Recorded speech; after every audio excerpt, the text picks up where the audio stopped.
Are we streaming? All right, let's go. Sorry about that, guys. Having a little technical issues over here in Grandma's studio. And how you doing? It is December 1st, 2025, which means we are in Advent, everybody. Let's go. The season of waiting is here, and the Lions are dingo, dingo, bingo, bongo. Gonna have to wait just a little baby bit longer before we can solidify the interior offensive line, because as you can see by the headlines, we got the little blue footballs headed our way last week when we heard, oh boy, oh biggity boy, oh boy, Frank the Tank was going to be back. And well, just in the nick of time, he was able to come out of retirement just to come to find out that even though he was going to give it a go, it would have all been for naught. Lions great fails physical after coming out of retirement for a playoff push. Frank the Tank Ragnow has a grade 3 hamstring strain, meaning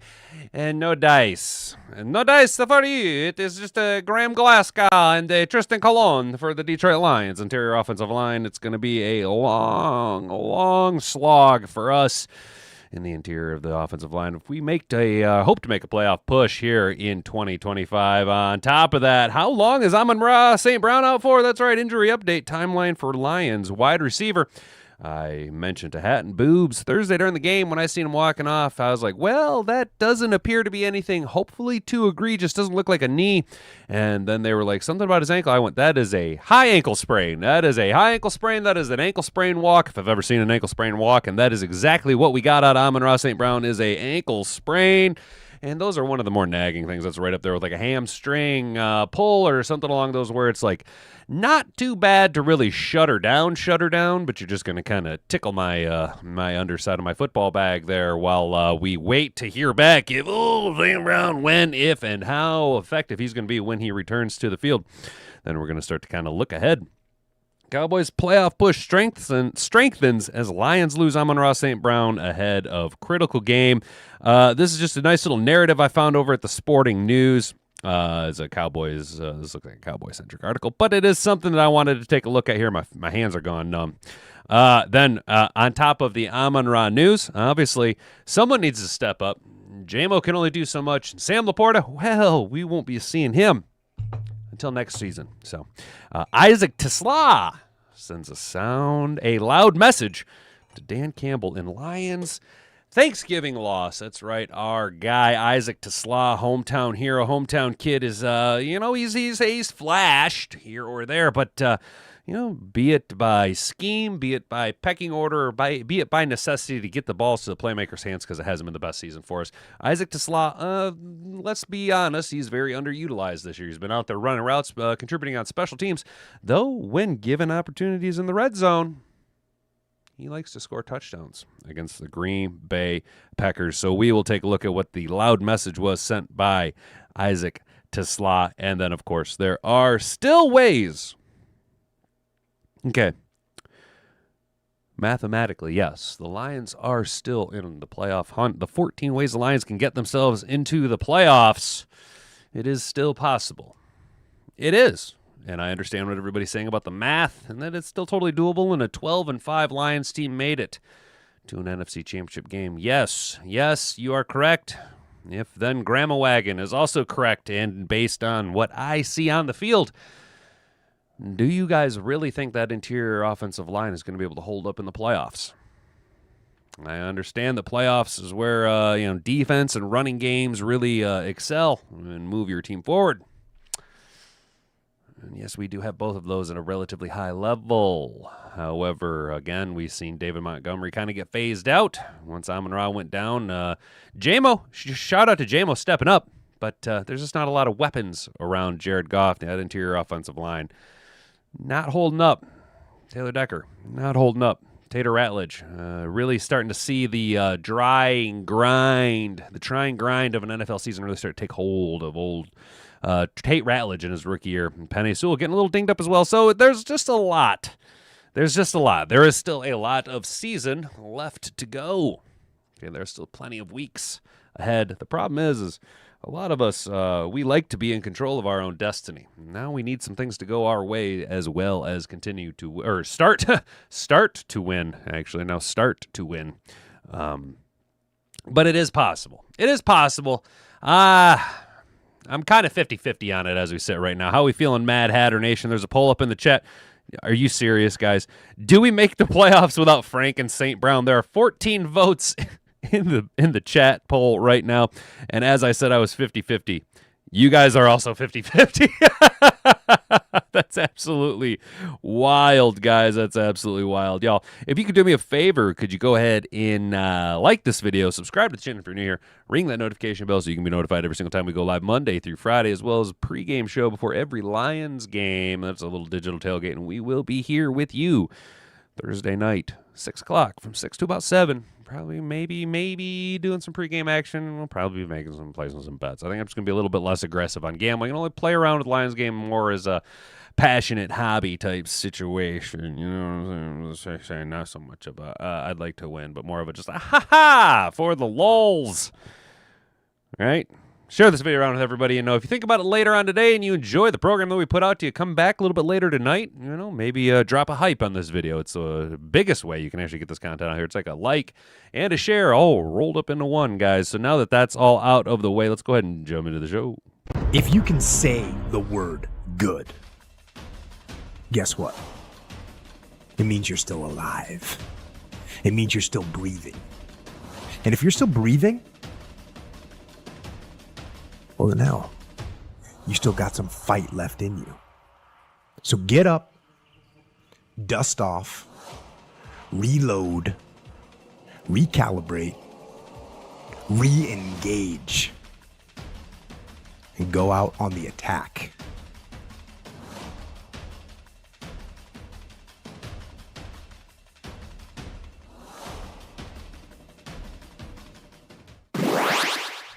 All right, good morning, everybody. Looks like we got everybody here in Mad Hatter Nation hanging out.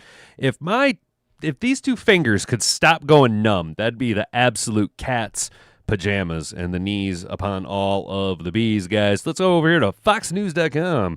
Lions great fails physical after coming out of retirement for playoff push. Frank Ragnow has a grade 3 hamstring. That's pretty bad.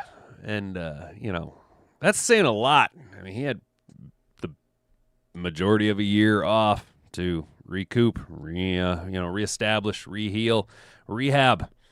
He still rolls into camp going, you know what, I'll saddle up Seabiscuit. I'll give this another giggity go. And then you find out he's still got all the grade 3 hamstrings. Like,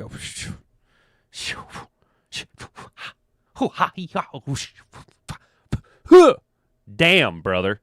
The Detroit Lions thought they were going to get a massive boost to their offense when 4-time Pro Bowler Frank Ragnow came out of retirement to join the team. However, the Lions announced Saturday Ragnow had failed his physical and will not be rejoining the team.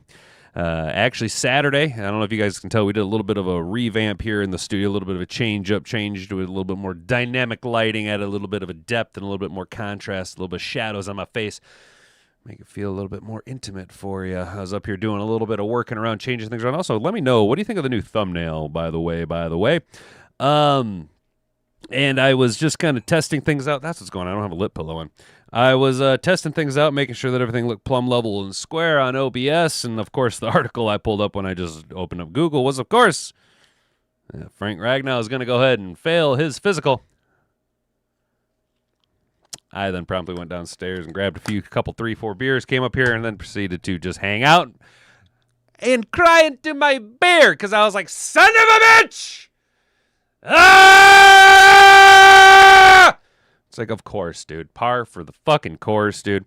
And will not be rejoining the team. Ragnow reported to our facility yesterday and went through the normal process of meetings. Unfortunately, during the routine meeting, our medical team, Frank failed his physical. The Lions said in a statement, the medical exam revealed a grade 3 hamstring strain that will keep him from participating for the remainder of the regular season. For that reason, Frank will not be rejoining the Lions. Frank has always been a first-team guy and is a true warrior. He will forever be a Lion. We know that he retired in his career. I've given the team everything I thought I have. The past couple of months have been trying, blah, blah, blah, blah, blah, blah, blah. Following the 2021 season, general manager made Frank Ragnow the highest-paid center with a 4-year, $54 million contract. The center made the Pro Bowl in consecutive seasons after signing the contract, as he remained one of the best centers in the spot despite battling injuries throughout his career. Ragnow's return would have been a big boost to the 7-5 Lions, who are in the midst of battling for a wild card spot after losing to the Green Bay Packers and the referees on Thanksgiving. The refs will not let Jordan Love fail. The NFL and the Stripes love the Packers, and they will not. The Zebras love the Packers. They cannot get enough of the Packers on Thanksgiving. They love it when the Packers beat the Lions on Thanksgiving. And come hell or high water, they'll change them rules right in the middle of the game, brother. They don't give two toots about what you think a catch is. Doesn't matter about completing the process. Oh, no. See, Dontavius Wicks. Oh, he's so good. These receivers are so good. He's better than a Hall of Fame wide receiver, Calvin Johnson. He can complete the process while the ball is still in mid. I mean, at this point, why even have a fucking defense to roll out on the field? I mean, honestly, and speaking of defense, our defense is going to have to do an awful lot of heavy lifting for the Detroit Lions. You know what I'm saying? Going to have to do a little bit more heavy lifting because another blow. And the hits just keep on coming. Yeah. Ooh, boy, the hits just keep on coming. How long is Amon-Ra St. out for?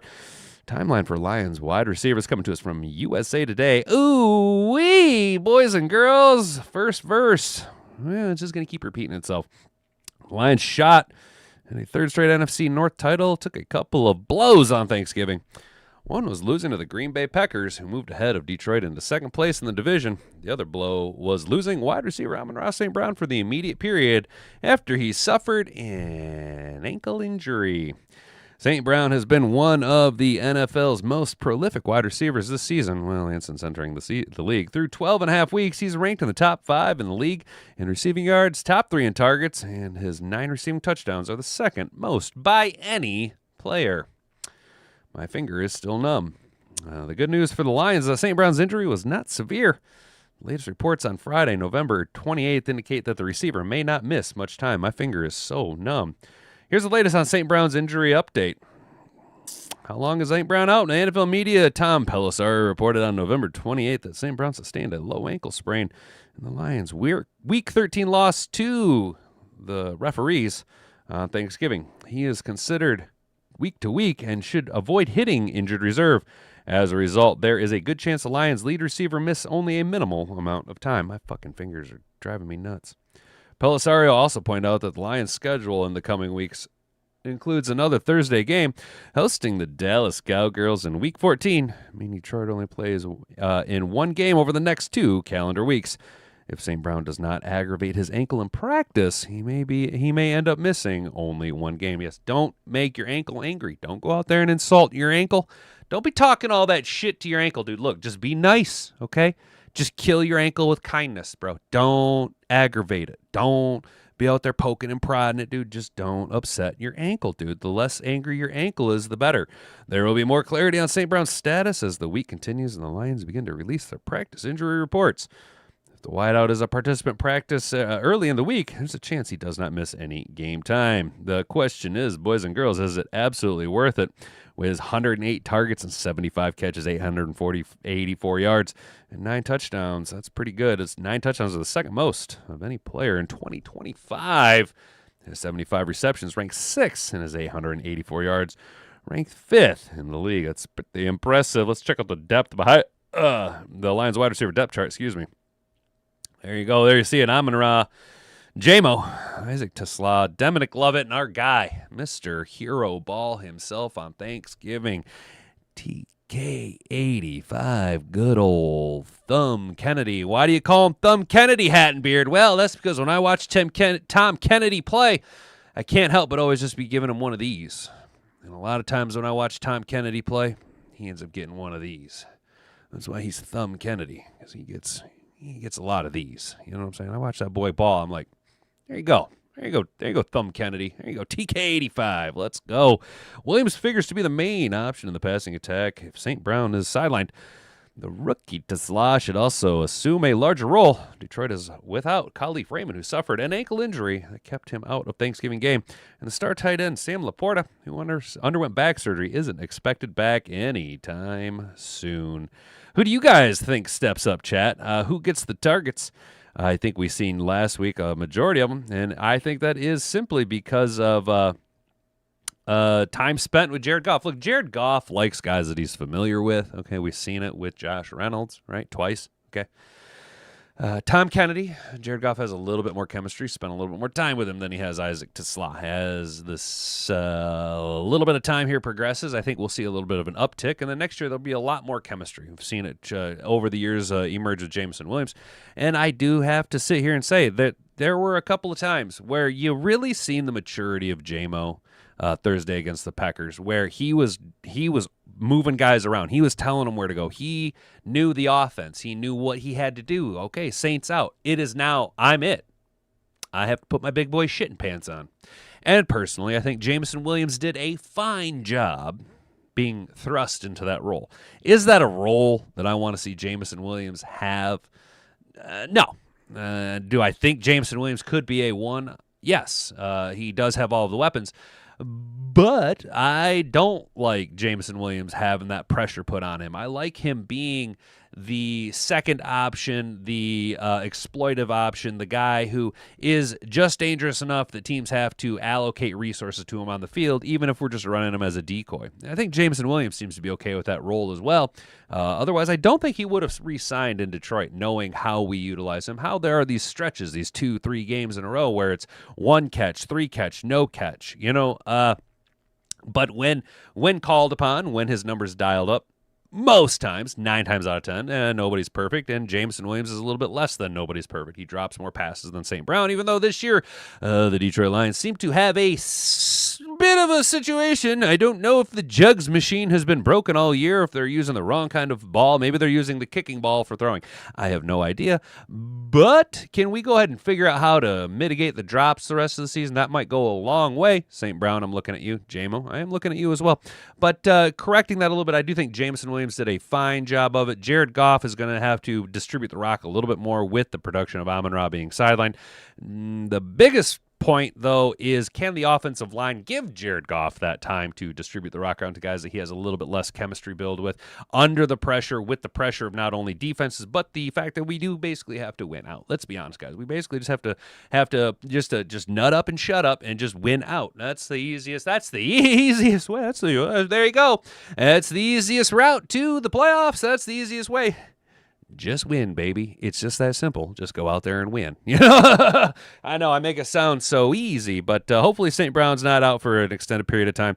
I do like that Dominic Lovett is on the team, but I'm not loving it. I'm not loving his usage or lack thereof per se. We obviously seen TK85 Tom Kennedy get more run than him after being promoted from the practice squad. Again, though, the chemistry with Jared Goff. How do we feel about that? Mad Hatter Nation, who do you guys think is a J-Mo next man up?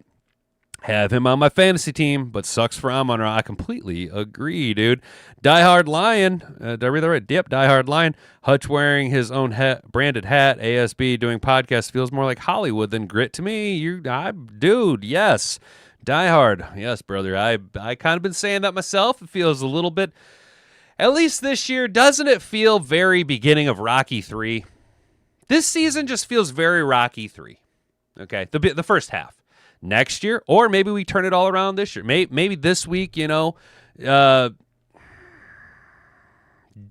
Shark comes into town and it's just like, no, Darius Slay's still playing for the Steelers. I'm trying to think of someone who's not around, but someone comes in and is just like, yeah, you lost the eye of the tiger, and then we take him down to a boxing gym, and all the black guys stare at the Italian dude with a fucking perm. You know what I mean? And he's like, we stared at it before. It's like, well, look at you stupid fucking...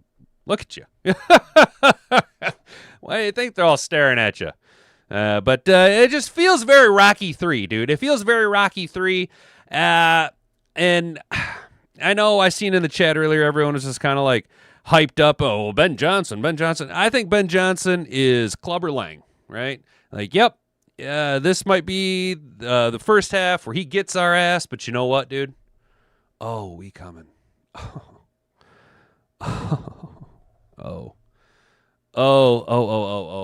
We look, we coming.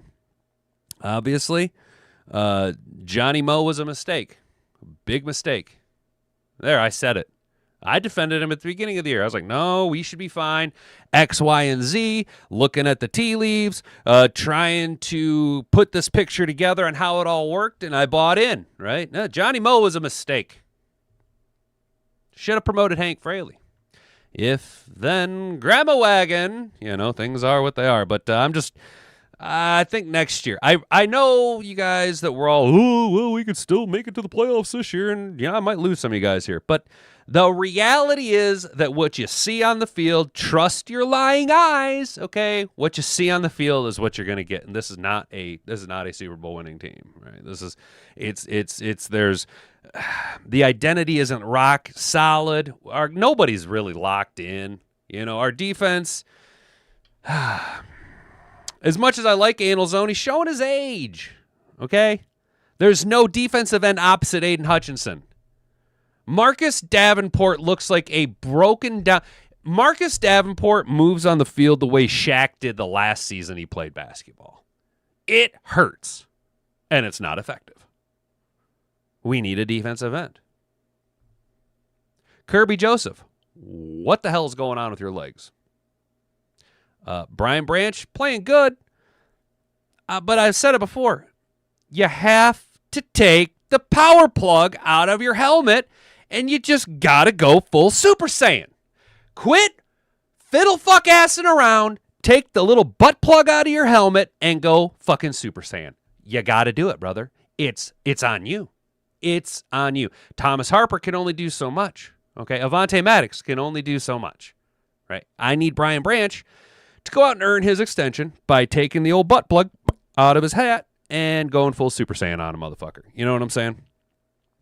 They need to manage Gibbs and Montgomery properly. I agree, American Boxer. That's what I was saying earlier.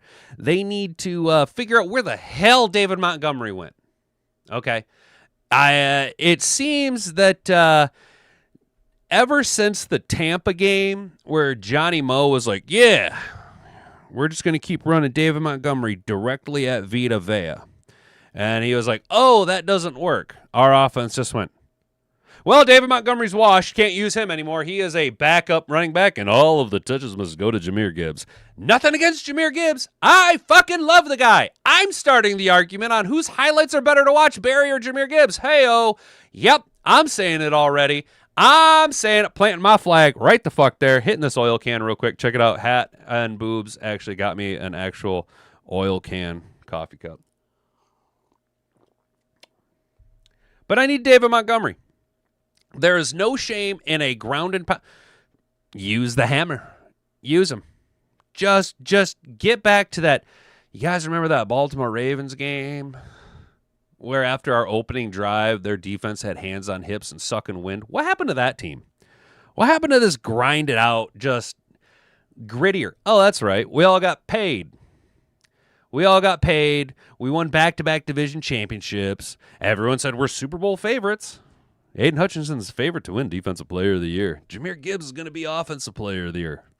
The Lions are a shoo-in to the Super Bowl, three-peat division champs. Well, let me ask you this. Do your farts smell good? Because all we've been doing is huffing our own farts and navel-gazing for the past 13 weeks. You've been able to limp your way to a winning record. Well, while you're down there huffing your own farts and staring in your own navel, let me ask you, do you see yourself actually competing this way? Or should we maybe pull our head out of our ass and figure out who we want to be? Do we want to be a team that competes, that goes out and wins this tough, gritty, perennial contender? Or are we okay with being the Cincinnati Bengals of the NFC? Because those are your options. Either obnoxious mediocrity, or you need to turn around and win it. Because I'm not going back to that same old Lions shit. I'm not going back to that same old Lions shit. I will abandon this team before I go back to that same old Lions shit. I'm done. I'm never going back. Dan Campbell, changed my mentality, and I'm never going back to that same old Lion shit. So the question then becomes, do you want to be a winning team, a team that actually wants to go out and compete, a team that makes moves at the trade deadline, a team that goes out and signs free agents, a team that aggressively moves about the trade board in the first round to go after guys that you absolutely need? That's not taking anything away from Tyleik Williams, but we're seeing how absolutely more beneficial it would have been to have brought in a young defensive end, Shamar Stewart. All right? Hell, even Mike Green, Jack Sawyer. Any number of these guys would be infinitely more beneficial than Marcus Davenport. Dare I say than Tyleik Williams. And again, I'm a big Tyleik Williams fan. But I don't know if that was necessarily the right guy to get us over the mountain. Yes, you could have said with Aleem being out, that was the right move because it's a 1-to-1 replacement, more or less, body build, play style.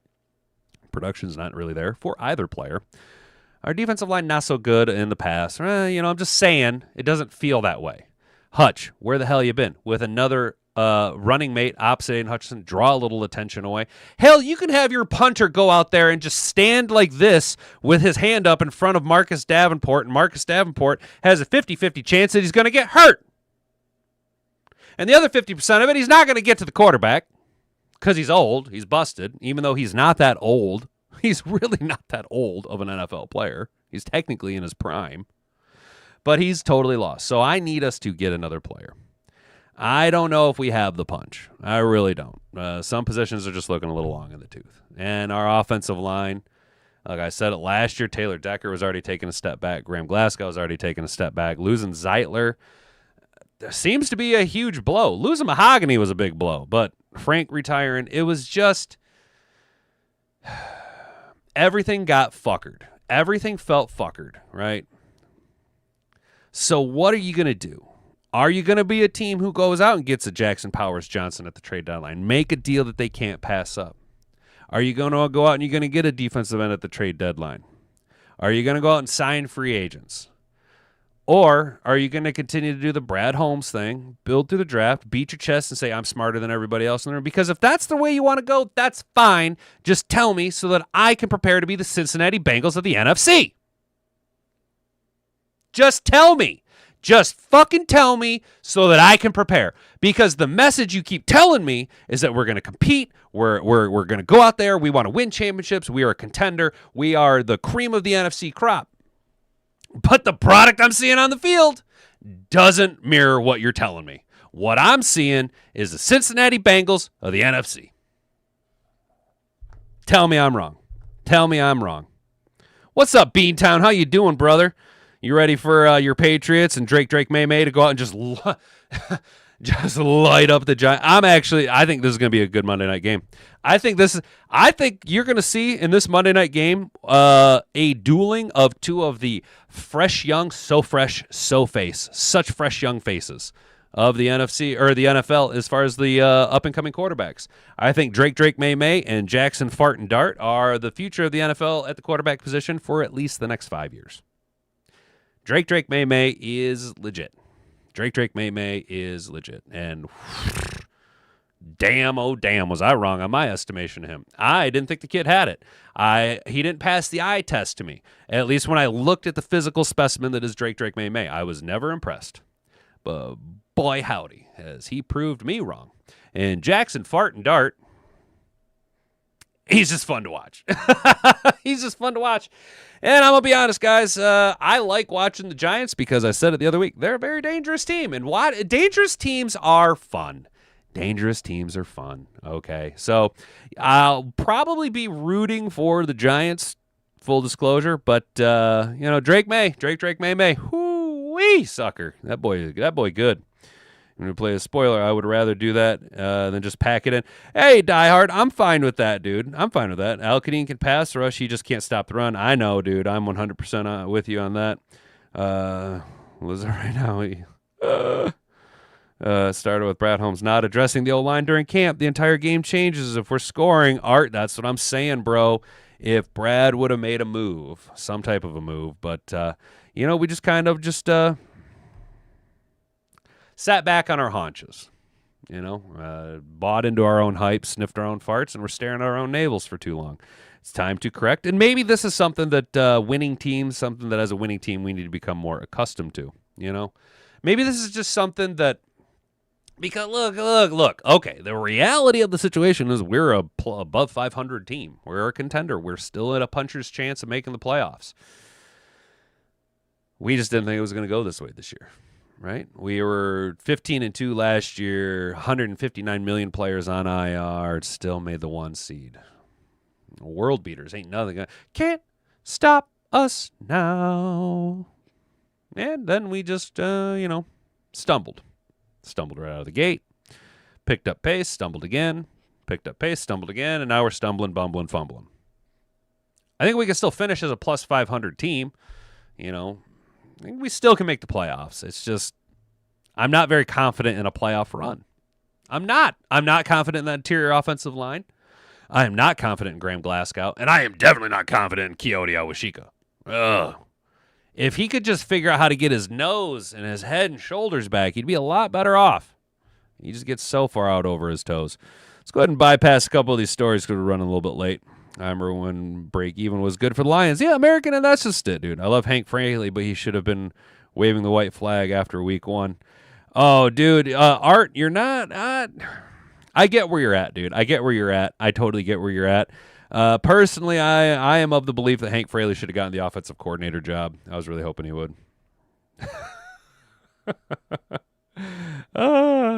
You guys are cracking me up. Brad signed us. Brad signaled us the season was lost. We just didn't believe he's made a move every other year, even if it was a small move.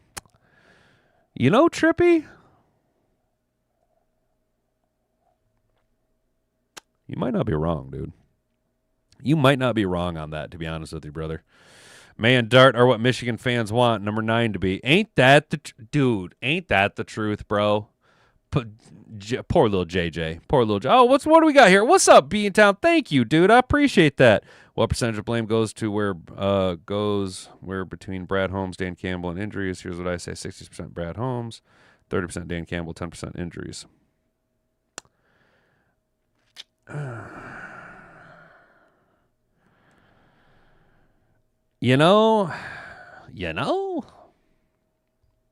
That's pretty close, dude. Now that, that's actually maybe some single percentile adjustments, maybe more like 55 Brad Holmes, 35 Dan Campbell, 15 injuries, simply because there hasn't been as many injuries per se. But TA and Kirby being out is massive. That's, dare I say, the equivalent of Hutch breaking his leg.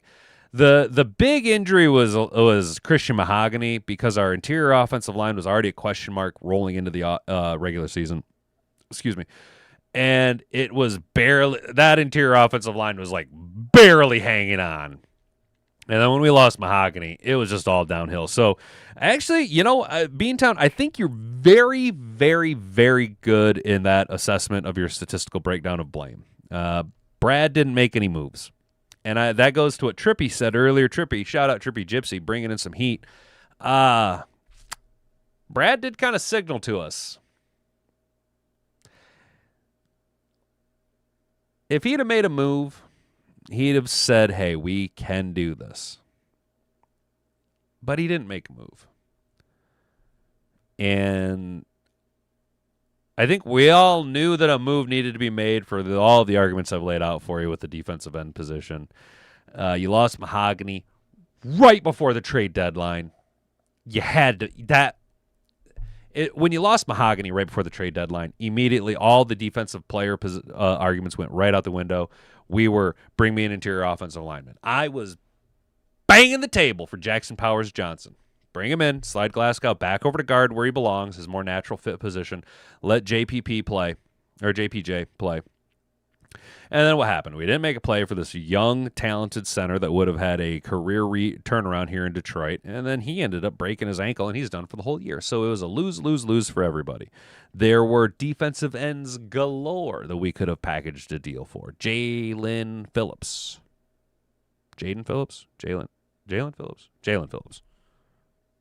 How the Eagles, what are we doing behind the scenes that Howie Roseman and the dirty Philadelphia Eagles are able to make these trades for these guys? What are we doing on the phones? What are we saying behind closed doors that teams don't want to deal with us? Is there something going on? Is there some way that Brad Holmes does business? Or is he just so protective of his draft capital? Does Brad Holmes just get that little too much of an ego? I'm the smartest man in the draft room. I refuse to give up this draft capital for Jalen Phillips, for Boye Mafe, for Jackson Powers Johnson. There's a lot of questions, guys. There's a lot of questions. Rick C says O-line injuries were the biggest. I completely agree, dude. We were barely hanging on by a thread. You guys need a right guard so bad. Seems like that dude was revolving door last game. Well, and this is the thing, Beantown. So if you mean right guard, that would be Tate Ratledge, who was my favorite interior offensive lineman in this year's draft. He is a rookie.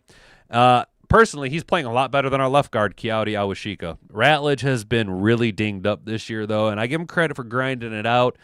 It's saying a lot considering he came out of the SEC, but I don't think he was quite ready for the physicality of the NFL, at least what was coming to him playing here in Detroit. Brad's ego has definitely hurt us, dude. I agree. It's not just Howie, unless many teams and GMs make moves year after year to try and win. Unlike Brad, just look around. Brad lovers would realize, Mr. Detroit City, you are completely correct, you guys. I think Brad Holmes, needs to take a long, hard look in the mirror. As much as I love Brad Holmes, and he has got one of the best eyes for collegiate talent, I think his ego is holding us back. Yeah, I think you're right. I think Brad Holmes' ego is getting in the way, man. I really do. It's pretty wild that Brad is a radio silent. He's kind of hanging DC out to dry. Kane, where has Brad Holmes? Where, when we were in the midst of the rebuild early on, Brad was in the media, Sheila was in the media. Where are they? Why are we just letting Dan take all the slings and arrows?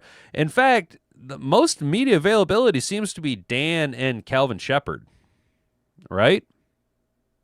How come Dan and Calvin Shepard are taking all the slings and arrows? Because the core of the center and guard drives the run game completely correct. Omar Khan, etc. You can pull names. Some small-minded Lions fans die on their hills comprised of Melvin, JG, and ATA. Dude, you are correct. You are correct. Those fans would rather attack their fellow competent Lions fans than call out guys like Melvin, etc. Dude, you're correct, bro. Fan base will 100% push Brad Holmes out with pitchforks before DC. Trippy, I think you're right. And you know what, though? Maybe this is... You guys remember when the changeover happened, when we went to Sheila and we brought in Brad and Dan Campbell, they were not... Dan is not a Brad Holmes hire. Sheila hired Brad, and Sheila hired Dan. Sheila didn't hire Brad, and then Brad hired Dan. So this could be, it was a bit of an experiment. This could be some little bit of rift, something that maybe has been kind of simmering in the background a little bit. Maybe there is a little bit of animosity. Maybe there is a little bit of we want to go in for all we know, maybe Dan wanted to hire Hank, and Brad said, no, you got to hire. I like what Johnny Moe does. I like what he does. He likes to throw screen passes. Statistically, he likes to throw the ball downfield to my guy, Jameson Williams. Maybe there's a little bit of a rift there, and but I don't know. I can only speculate. I'm just a guy inside of your phone or your computer talking to you. You know what I'm saying? If DC ends up being Brad's scapegoat, I'll be done. Yeah, me too. Who has Brad lost because he couldn't afford their contract? Well, so now this is a little bit of splitting hairs here because I am of the belief that the salary cap is only as real as you want to make it.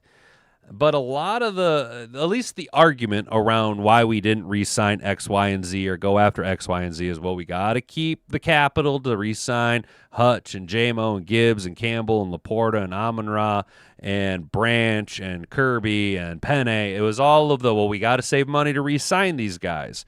And we've slowly been re-signing these guys, and we still have a lot of cap room. So we need to start making some splashes. You know what I'm saying?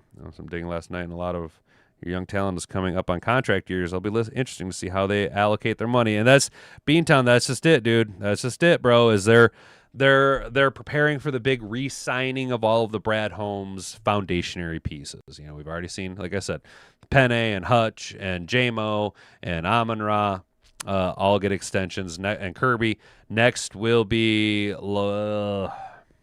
I think Branch and Laporta move to the back end of the re-signing hierarchy. Obviously, number one's going to be Gibbs, and then Action Jack Campbell. We re-signed Aleem, that's right.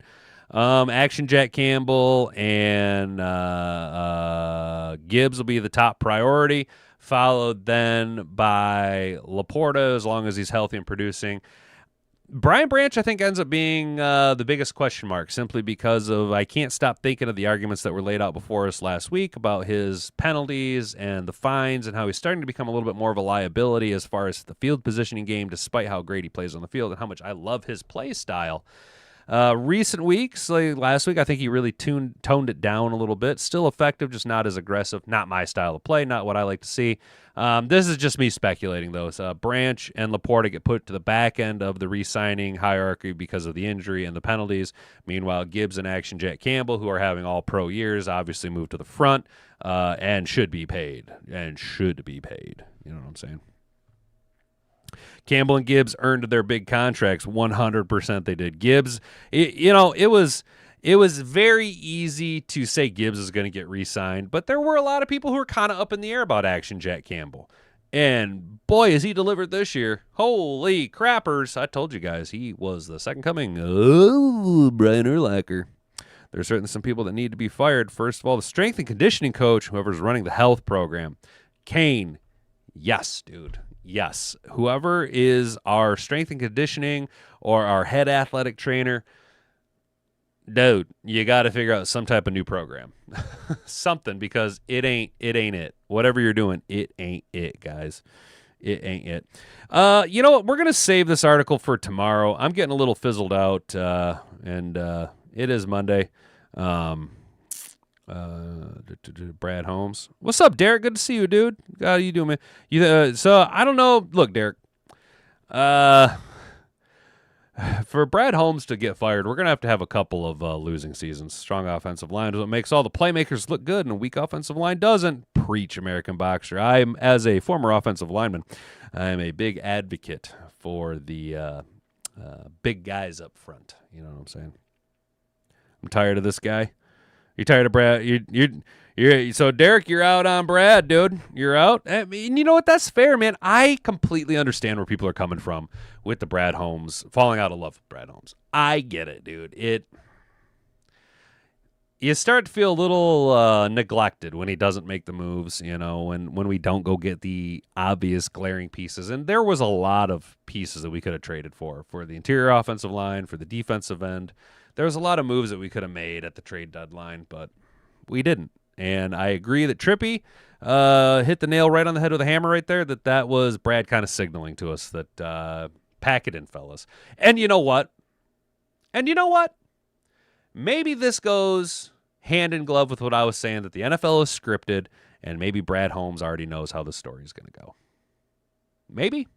We don't know. And we'll never know. So, as you guys know, we're going to go ahead and linemen win games, period. 100% die hard. They 100% do. The way your offensive line goes is the way your team's going to go. So real quick, guys, as you know, we'll play this a couple of times throughout this holiday season. It is December, which we are now in the season of Advent, a season of waiting, right? Something you go ahead and check that up, and how waiting is good.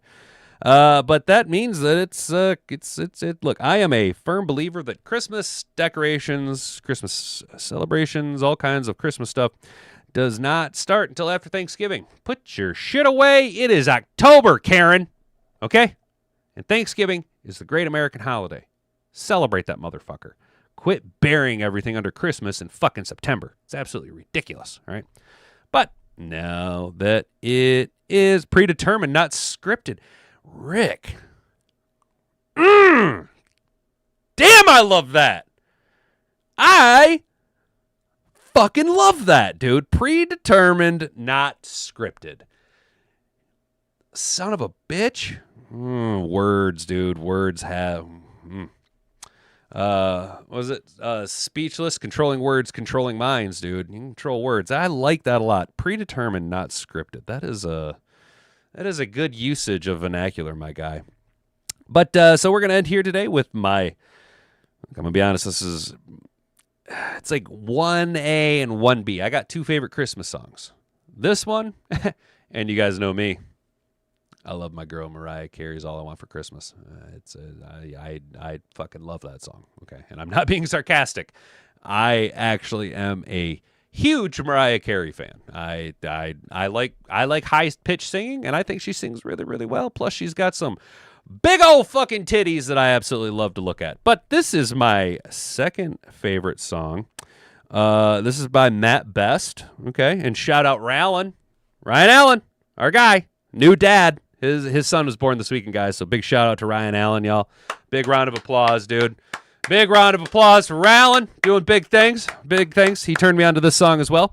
And this is All I Want for Christmas is Redneck Shit by Matt Best. And it is probably it's 1A, my favorite Christmas song. So I'm going to share this with you guys. Every single year, you talk about how bad Christmas music is. If it's that bad, why don't you make your own song? Maybe I will. Maybe you should. Well, last year Christmas took a toll, 'cause all I got was a lump of coal. But I'll be damned if I don't make out this year. I helped old ladies cross the road, and I saved a couple Eskimos from the cold. So Santa, are you listening? I'm riding up a list, and you know I've been a good old boy. I'm on 5, 6, and boom, boom sticks. I'm matching pair of nines like the real John Wick. Shot it from my truck, yeah, I like that shit.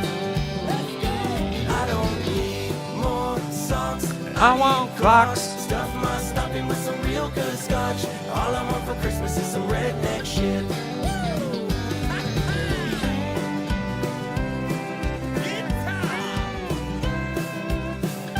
All I want for Christmas is some redneck shit. Well, I don't mean to ask for much, but Santa, if you could just come in clutch, I got a big old Texas list for you this year. I gave up booze for half a day and listened to my wife and what she had to say. So Santa, are you listening? I'm riding up a list, and you know I've been a good old boy. I want a lasso made of dead cord, a brick of C4, about to say goodbye to the old front door. 10 Nugent Monument and 5 Claymores. I need a crossbow and a new boat, eat a million red boats, a fist full of gift cards to Bass Pro. Yeah, all I want for Christmas is some redneck shit.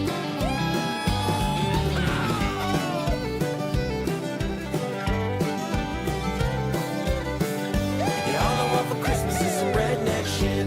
Santa's real, motherfuckers. Oh, Santa, won't you please spare me those shitty gifts underneath my tree. Santa, please just read my Christmas list. Come on, come through for me. I want an ATV for hunting trophies, a matte black wrap on my old Chevy, a couple tins of wintergreen underneath. Underneath my tree, I want a bald eagle eating apple pie, maybe sitting on Mount Rushmore waving a big freedom boner. I don't know. Come on, let's go, boys! Yeah! I want 5, 6, and boom, boom sticks. I'm matching pair of nines like the real John Wick. A shot it from my truck, yeah, I like that shit. Mariah Carey sucks. I don't need more socks. I need gloss. Stuff my stocking with some real good scotch. All I want for Christmas is some redneck shit. God bless Texas. Merry Christmas, y'all, from my family to yours. Hell yeah. Let's go. Christmas time, boys and girls. All I want for Christmas is an adoption papers. Hell yeah, Rick. And this shit can be over, and these boys can officially have a real family. Hell yeah. Trippy, you caught that, dude? I want a bald eagle eating apple pie, sitting at the bottom of Mount Rushmore waving a big old freedom boner.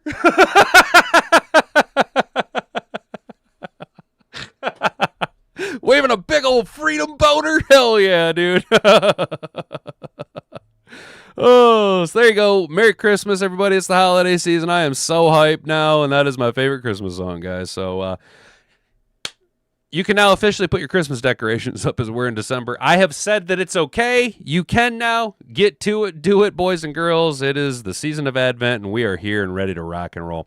So today, boys and girls, we talked about how the Lions' great fails a physical. That means Frank Ragnow is not coming back. We all got blue footballed last week thinking he was going to come back, but despite everything, Frank's still too hurt to come back and play.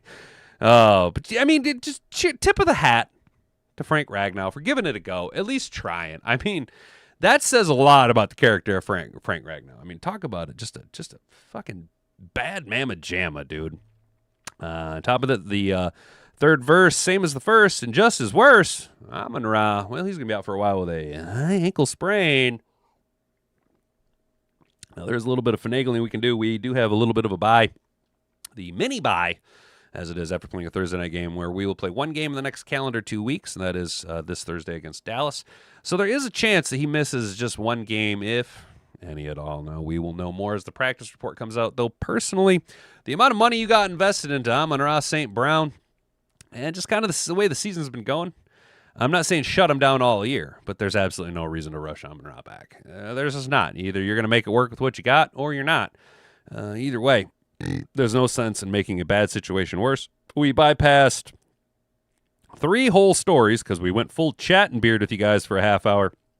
And then I shared with you my absolutely favorite Christmas song, old Matt Best, All I Want for Christmas, some redneck shit. Probably play that for you one more time, if not a couple times before the holiday season absolutely wraps up, guys. Might start the Christmas music soon. Hell yeah, Rick.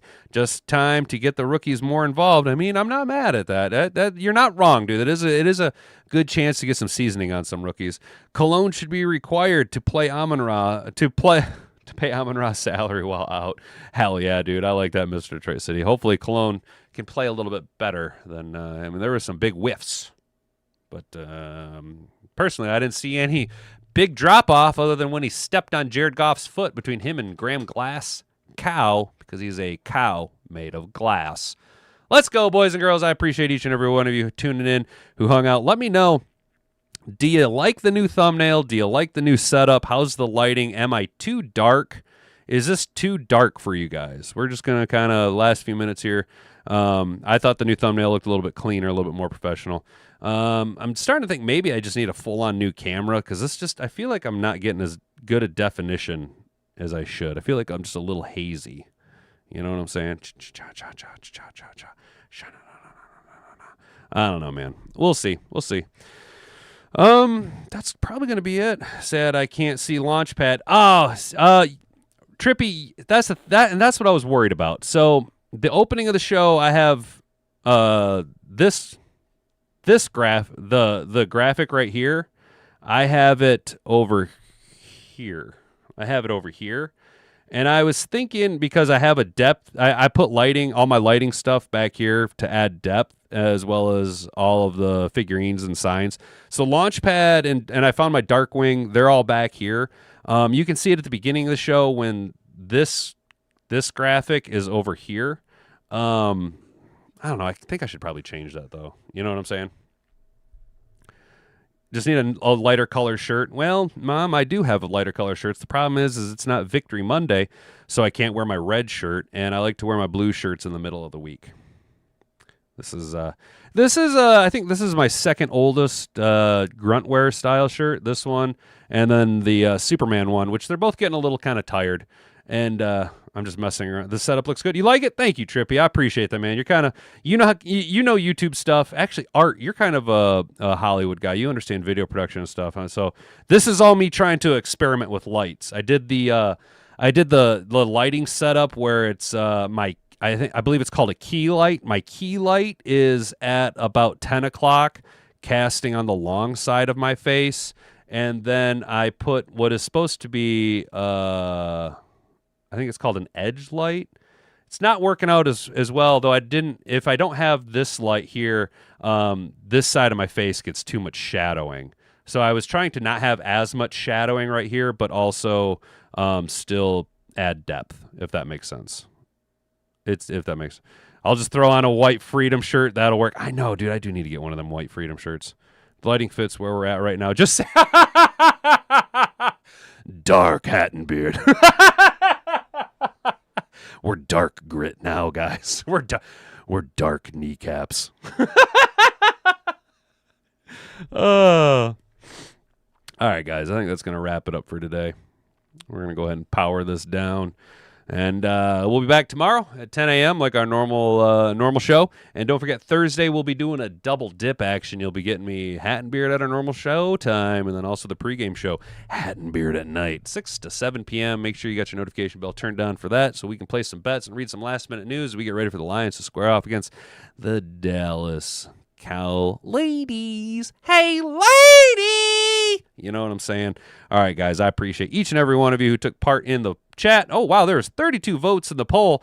62% of you think that we are not going to make the playoffs without Frank or St. Brown. And as sobering as it is, you're probably not wrong. Lovett was told to shove Lovett was told to shove it and said, we got TK85. We got Thumb Kennedy. Why do you call him? If anybody asks you, why do you call him Thumb Kennedy? You look at that motherfucker and you tell him, because whenever I watch TK85 play, I'm always giving him one of these, and 9 times out of 10, he's getting an extra one of these. He's getting 2 thumbs because he's Thumb Kennedy, TK85, boys and girls. Let's go. I've been Hat and Beard. You've been attentive audience. Till tomorrow at 10 a.m. Bonga bonga. Frig off.